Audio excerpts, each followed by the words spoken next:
Hi and welcome back to Yuva's kitchen.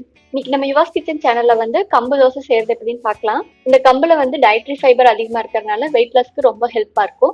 So இந்த recipe பார்க்க வாங்க வீடியோக்குள்ள போகலாம். இது வந்து நார்மலா அரிசி தோசை செய்யற மாதிரி தான். ஒரு கப் அரிசிக்கு வந்து 1/4 கப் போல உளுந்து எடுப்போம். அதே மாதிரி ரேஷியோ தான் இருக்கும். இங்க நான் வந்து ஒரு கப் அரிசிக்கு பதிலாக 1/2 கப் போல அரிசியும் 1/2 கப் வந்து கம்பும் எடுத்துக்கிறேன். நம்ம ரெகுலரா சாப்பிட்ற அரிசியில இருந்து ஒரு 1/2 கப் அளவுக்கு மட்டும் நம்ம கம்பை ரீப்ளேஸ் பண்ணி பாருங்க. ஸோ உங்களுக்கே வந்து டிஃப்ரென்ஸ் தெரியும். இது வந்து டயட்ரி ஃபைபர் அதிகமா இருக்கிறதுனால வந்து சீக்கிரமா டைஜஷன் ஆயிரும்.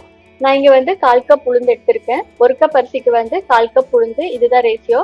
நான் வந்து ஒரு கப் அரிசியை வந்து 2ஆ டிவைட் பண்ணி 1/2 கப் போல அரிசியும் 1/2 கப் வந்து கம்பும் எடுத்திருக்கேன். இதுக்கு 1/4 கப் உளுந்து கரெக்டா இருக்கும்.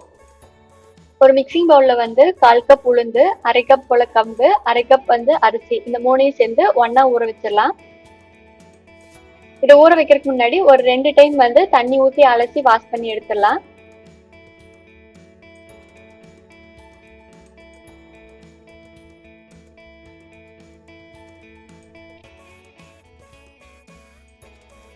இப்ப இந்த கம்பு அரிசி இதெல்லாமே வந்து 5ல இருந்து 6 மணி நேரத்துக்கு நல்லா ஊறட்டும்.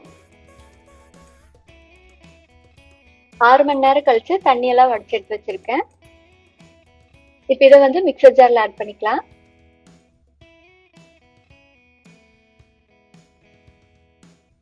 இப்ப வந்து இந்த மாவுக்கு தேவையான அளவுக்கு நான் உப்பு ஆட் பண்றேன். இப்ப இதுல வந்து ஒரு 1/2 கப் போல தண்ணி ஆட் பண்ணிட்டு அரைச்சு எடுத்துட்டு வந்துடுறேன். இப்ப கம்பு தோசை மாவு வந்து அரைச்சு எடுத்துட்டு வந்தாச்சு. இப்ப இதை வந்து ஒரு பவுல்ல டிரான்ஸ்ஃபர் பண்ணிக்கலாம்.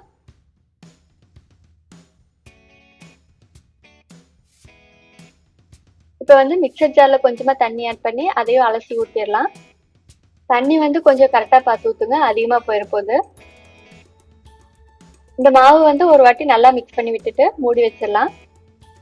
தோசை மாவோட கன்சிஸ்டன்சி வந்து இந்த மாதிரி இருக்கணும், ரொம்ப தண்ணியா இருக்க வேண்டாம். இந்த மாவு வந்து ஒரு 5 மணி நேரம் போல நல்லா புளிக்கணும். அப்ப வந்து தோசை நல்லா எந்திரிக்கும். இப்ப வந்து ஒரு 5 மணி நேரம் போல ஆயிடுச்சு. இப்போ ஓபன் பண்ணி பார்க்கலாம்.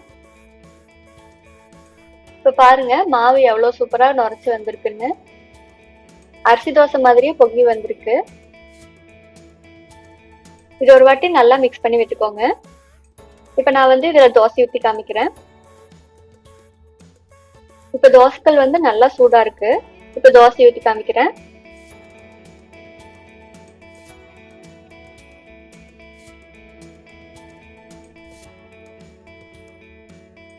கொஞ்சமா எண்ணெய் சைடுல விட்டுக்கலாம். இப்ப இது 1 நிமிஷத்துக்கு மூடி போட்டு வேக விடுறேன். இப்ப இதை ஓபன் பண்ணி பார்க்கலாம். பாருங்க இப்ப கம்பு தோசை எவ்வளவு சூப்பரா மொறுமொறுன்னு வந்திருக்குன்னு.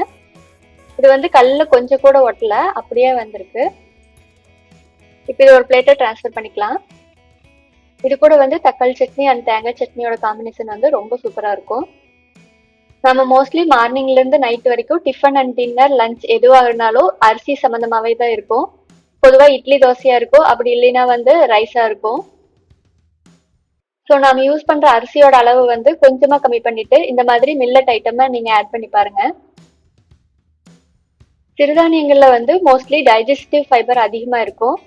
இது வந்து நார்சத்து ரொம்ப அதிகமா இருக்கும். அரிசி தோசையை கம்பேர் பண்ற போது இந்த தோசையில வந்து ஓரளவுக்காவது நார்சத்து இருக்கும்.